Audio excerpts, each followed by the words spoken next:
ನೀವೇನಾದರೂ ಕಾಫಿ ಅಥವಾ ಕಾಳುಮೆಣಸನ್ನು ಬೆಳೆದು ವರ್ಷಕ್ಕೆ 5ರಿಂದ 10 ಲಕ್ಷ ಆದಾಯ ಮಾಡಬೇಕಾ? ಹಾಗಿದ್ರೆ ಯಶಸ್ವಿ ರೈತರನ್ನ ಎಲ್ಲಿ ಭೇಟಿ ಮಾಡ್ತೀರಾ? ನಮ್ಮ ದೇಶದಲ್ಲಿ ನೋಡಿಕೊಂಡ್ರೆ ಮ್ಯಾನ್ ಪವರ್ ಸಿಗ್ತಿಲ್ಲ ಅಥವಾ ಖರ್ಚು ಜಾಸ್ತಿ, ಆದಾಯ ಕಡಿಮೆ. ಆದರೆ ಬೇರೆ ದೇಶಗಳಲ್ಲಿ ಟೆಕ್ನಾಲಜಿಯನ್ನು ಯೂಸ್ ಮಾಡಿಕೊಂಡು ತುಂಬ ಕಡಿಮೆ ಖರ್ಚಲ್ಲಿ ಅಧಿಕವಾಗಿ ಆದಾಯ ಮಾಡ್ತಿದ್ದಾರೆ.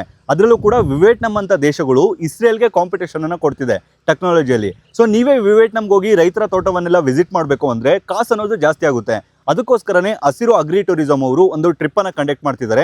ಇದು ಯಾವಾಗಪ್ಪ ಇರುತ್ತೆ ಅಂದರೆ ಅಕ್ಟೋಬರ್ 23ನೇ ತಾರೀಕು. ನಿಮಗೆ ಈ ಟ್ರಿಪ್ಪಲ್ಲಿ ಏನು ಸ್ಪೆಷಾಲಿಟಿಯಪ್ಪ ಅಂದರೆ ಅವರೇ ಎಲ್ಲ ರೈತರ ತೋಟಗಳಿಗೆ ಕರ್ಕೊಂಡು ಹೋಗ್ತಾರೆ ಮತ್ತು ನೆಸ್ಲೆ ಅವರ ಫಾರ್ಮನ್ನು ವಿಸಿಟ್ ಮಾಡಿಸ್ತಾರೆ. ಇದ್ರ ಜೊತೆ ನಿಮಗೆ ನಾರ್ಮಲ್ ಟ್ರಿಪ್ ಕೂಡ ಇರುತ್ತೆ. ವಿಯೆಟ್ನಾಂನ ಹಲವಾರು ಪ್ಲೇಸಸ್ಗೆ ಅವರು ವಿಸಿಟನ್ನು ಮಾಡಿಸ್ತಾರೆ. ಸೊ ಇದು ನಿಮ್ಗೆ ಓವರಾಲ್ ಆಗಿ 5ರಿಂದ 6 ದಿನ ಟ್ರಿಪ್ ಇರುತ್ತೆ. ಸೊ ನೀವೇನಾದರೂ ಬುಕ್ ಮಾಡ್ಕೋಬೇಕಂದ್ರೂ ಕೂಡ ಇದೇ ತಿಂಗಳ 31ನೇ ತಾರೀಕು ಒಳಗಡೆ ಬುಕ್ ಮಾಡ್ಕೋಬೇಕು. ಯಾಕಂದರೆ ಲಿಮಿಟೆಡ್ ಸೀಟ್ ಇರುತ್ತೆ ಮತ್ತು ಫ್ಲೈಟ್ ಟಿಕೆಟನ್ನು ಬುಕ್ ಮಾಡಬೇಕಾಗುತ್ತೆ. ಈ ಟ್ರಿಪ್ಗೆ ಓವರಾಲ್ ಆಗಿ 1,40,000ದಿಂದ 1,50,000ವರೆಗೂ ಆಗುತ್ತೆ. ಈ ಟ್ರಿಪ್ಪಿನ ಬಗ್ಗೆ ಹೆಚ್ಚಿನ ಮಾಹಿತಿ ಬೇಕಿತ್ತು ಅಂದರೆ ಕೆಳಗಡೆ ಕಾಣ್ತಿರುವಂಥ ಕಾಂಟ್ಯಾಕ್ಟ್ ನಂಬರ್ಗೆ ಕಾಂಟ್ಯಾಕ್ಟ್ ಮಾಡಿ. ಆ್ಯಂಡ್ ನೀವು ಬೇರೆ ದೇಶಗಳಿಗೆ, ನೀವು ವಿಯೆಟ್ನಾಮೇ ಅಂತಲ್ಲ, ನೀವು ಬೇರೆ ದೇಶಗಳಿಗೆ ಹೋಗಿ ಅಗ್ರಿಕಲ್ಚರ್ ಬಗ್ಗೆ ಕಲಿಯೋದ್ರಿಂದ ಏನು ಅಡ್ವಾಂಟೇಜ್ ಅಂದರೆ ನಿಮಗೆ ಕಡಿಮೆ ಖರ್ಚಲ್ಲಿ ಅವ್ರು ಯಾವ ರೀತಿ ಎಕ್ವಿಪ್ಮೆಂಟ್ಸನ್ನು ಯೂಸ್ ಮಾಡಿಕೊಂಡು ಅಥವಾ ಟೆಕ್ನಾಲಜಿಯನ್ನು ಯೂಸ್ ಮಾಡಿಕೊಂಡು ಅಧಿಕವಾಗಿ ಆದಾಯ ಮಾಡ್ತಿದ್ದಾರೆ ಅಂತ ನೀವು ತಿಳ್ಕೊಬೋದು. ಸೊ ನಿಮ್ಮ ಫ್ರೆಂಡ್ಸ್ ಯಾರಾದರೂ ಅಗ್ರಿ ಟೂರಿಸಂ ನೋಡ್ತಿದ್ರೆ ಅಥವಾ ವಿಯೆಟ್ನಾಂಗೆ ಒಂದು ಟ್ರಿಪ್ ಪ್ಲಸ್ ಅಗ್ರಿ ಟೂರಿಸಂ ಆಗಬೇಕು ಅಂತಿದ್ರೆ ಅವ್ರಿಗೆ ಈ ವಿಡಿಯೋನ ಮಿಸ್ ಮಾಡದೆ ಶೇರ್ ಮಾಡಿ.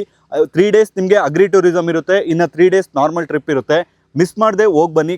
ಖಂಡಿತವಾಗ್ಲೂ ಕೂಡ ತುಂಬ ಅಂದರೆ ತುಂಬ ಚೆನ್ನಾಗಿರುತ್ತೆ. ಸೊ ಹೆಚ್ಚಿನ ಮಾಹಿತಿಗೋಸ್ಕರ ಹಸಿರು ಆರ್ಗ್ಯಾನಿಕ್ ಅವರನ್ನು ಕಾಂಟ್ಯಾಕ್ಟ್ ಮಾಡಿ.